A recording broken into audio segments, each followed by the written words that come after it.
English লিটারেচারের কথা ভাবতে গেলে সবার আগে আমাদের মাথায় আসে উইলিয়াম শেক্সপিয়রের কথা। ইংলিশে যে নাটকগুলো আছে, যে প্লেসগুলো আছে, তার সেই ক্ষেত্রে আজও এলিজাবেথিয়ান পিরিয়ড থেকে আজ পর্যন্ত উইলিয়াম শেক্সপিয়রের দখলে। উইলিয়াম শেক্সপিয়রের বিখ্যাত নাটকগুলোর মধ্যে সবচেয়ে উল্লেখযোগ্য নাটকগুলো হচ্ছে ট্র্যাজেডি। আর ওই ট্র্যাজেডির মধ্যে একটি উল্লেখযোগ্য ট্র্যাজেডি হচ্ছে হ্যামলেট। হ্যামলেট শেক্সপিয়রের একটি সর্ববৃহৎ জনপ্রিয় রিভেঞ্জ ট্র্যাজেডি। এই নাটকটির পূর্ণ নাম হচ্ছে the tragedy of Hamlet, princess of Denmark. হ্যামলেটের কর্তৃক পিতার মৃত্যুর প্রলম্বিত প্রতিশোধের প্রচেষ্টায় এই নাটকের মূল বিষয়বস্তু ছিল। এই নাটকের মেন ক্যারেক্টার ছিল king Hamlet, prince Hamlet, Gertrude, Claudius, Ophelia, Polonius. হ্যামলেটের একটা ফ্রেন্ড ছিল হোরাশিও। ওকে, আমি তাহলে বলি, কিং হ্যামলেট হচ্ছে ডেনমার্কের রাজা ছিল। প্রিন্স হ্যামলেট ছিল king, son of king Hamlet. এই নাটকের নায়ক, সেন্ট্রাল ক্যারেক্টারও বলা যায়। তিনি জার্মানের উটেনবার্গ বিশ্ববিদ্যালয়ে পড়াশোনা করতেন। ক্লডিয়াস এই হচ্ছে আপনার হ্যামলেটের চাচা, অর্থাৎ প্রিন্স হ্যামলেটের চাচা। গার্ট্রুড হচ্ছে হ্যামলেটের মা। আর ওপেলিয়া হচ্ছে হ্যামলেটের প্রেমিকা, এই গল্পের হিরোইন।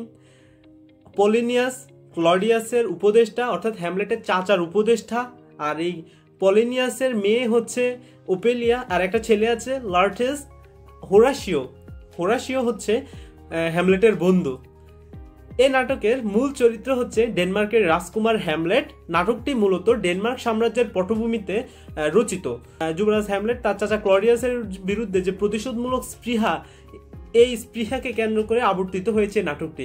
এই ক্লডিয়াস, যিনি সিংহাসনের জন্য হ্যামলেটের পিতা অর্থাৎ কিং হ্যামলেটকে হত্যা করেছিলেন এবং সাথে হ্যামলেটের মা গার্ট্রুডকে বিয়ে করেছিলেন। প্রিন্স হ্যামলেট তখন জার্মানির উটেনবার্গ বিশ্ববিদ্যালয়ের অধ্যয়নরত একজন ছাত্র। বাবার মৃত্যুর কথা জানতে পারে। এই ঘটনা তার মৃত্যুকে রহস্যময় করে তোলে। এক রাতে হ্যামলেটের বাবা প্রেতাত্মা হিসাবে আবির্ভূত হয়ে জানায় যে তার চাচা ক্লডিয়াস তার হত্যাকারী। আর কিভাবে ক্লডিয়াস কানে বিষ ঢেলে হত্যা করেছিল। প্রেতাত্মা হ্যামলেটকে প্রতিশোধ গ্রহণে প্ররোচিত করে, মানে পুশ করে, ইংরেজিতে বলতে গেলে পুশ করে যে যা তুই আমাকে, তোর বাপকে মারছে, তুই যে ওইটার প্রতিশোধ নে।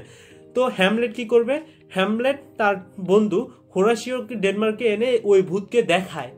এতে হ্যামলেট প্রচণ্ড হতাশায়, মায়ের প্রতি বিরক্ত হয়ে হ্যামলেট বলেছিল, ফ্রাইলটি দাই নেম ইজ ওম্যান, যার বাংলা অর্থ দাঁড়ায় চতুরতা, তোমার অপর নাম নারী। হ্যামলেট প্রতিশোধ গ্রহণে অতঃপর হয়ে ক্লডিয়াসের বিরুদ্ধে অপরাধ সম্পর্কে নিশ্চিত না হয়ে হ্যামলেট তার বিরুদ্ধে কোনো পদক্ষেপ নিতে চায়নি। তাই হ্যামলেট পাগলের অভিনয় করে। পাগলের অভিনয়ের মাধ্যমে ক্লডিয়াসকে সচেতনভাবে পর্যবেক্ষণ করে নিশ্চিত হন যে ক্লডিয়াসই তার বাবাকে মেরেছে। অতঃপর তিনি আরও নিশ্চিত হওয়ার জন্য বন্ধু হোরাশিওর সহায়তায় দ্য মার্ডার অফ গঞ্জাগো নামের একটি নাটকের আয়োজন করে। ওই নাটকের মধ্যে ক্লডিয়াসের যে মানসিক অবস্থা ছিল, ওইটা দেখে হ্যামলেট 100% কনফার্ম হয়ে যায় যে তার চাচাই তার বাবাকে হত্যা করেছে। তখন হ্যামলেট তার বাবার মৃত্যুর প্রতিশোধ নেওয়ার জন্য চূড়ান্ত সিদ্ধান্ত নেন এবং অদৃষ্ট বিশ্বাসে তার বিশ্বস্ত বন্ধু হোরাশিওকে বলেন, there is a divinity that shapes our ends. এখানে অর্থ হচ্ছে ভাগ্যকে সকল চূড়ান্ত পরিণতির দিকে ঠেলে দেয়। ঈশ্বর বলে একজন আছে, তার নিয়ন্ত্রণে সবকিছু থাকে, আর তিনি আমাদের শেষটা নির্ধারণ করে। কিন্তু সে প্রতিশোধ গ্রহণে কালক্ষেপণ করতে থাকেন। পলিনিয়াস রাজার সাথে ষড়যন্ত্র করে, পলিনিয়াস ছিল কিন্তু তোমার ক্লডিয়াস, যিনি হ্যামলেটের বাবাকে মেরে ডেনমার্কের রাজা হয়, তার উপদেষ্টা ছিল। তো পলিনিয়াস অর্থাৎ এই উপদেষ্টা রাজার সাথে ষড়যন্ত্র করে হ্যামলেটকে ইংল্যান্ডে হত্যা করতে চায়। সর্বশেষে কি হয়? ওপেলিয়া পানিতে ডুবে, হ্যামলেটের মা গার্ট্রুড বিষ পান করে, ক্লডিয়াস হ্যামলেটের হাতে, অর্থাৎ তার চাচা তার হাতে, হ্যামলেটের হাতে, হ্যামলেট তার প্রিয়তমা ওপেলিয়ার ভাই লার্টাসের হাতে মৃত্যুবরণ করে। এভাবেই বিয়োগান্তক অর্থাৎ পরিণতি নেমে আসে দুটি অভিজাত পরিবারে। একই করুণ কাহিনী বিশ্বকে জানাতে শুধু বেঁচে থাকে হোরাশিও অর্থাৎ হ্যামলেটের বন্ধু। ডেনমার্কের সিংহাসনে কোনো উত্তরাধিকারী জীবিত না থাকায় নরওয়ের রাজপুত্র ফার্টিনাস ডেনমার্কের শাসনভার গ্রহণ করে। হ্যামলেটের শাব্দিক অর্থ হচ্ছে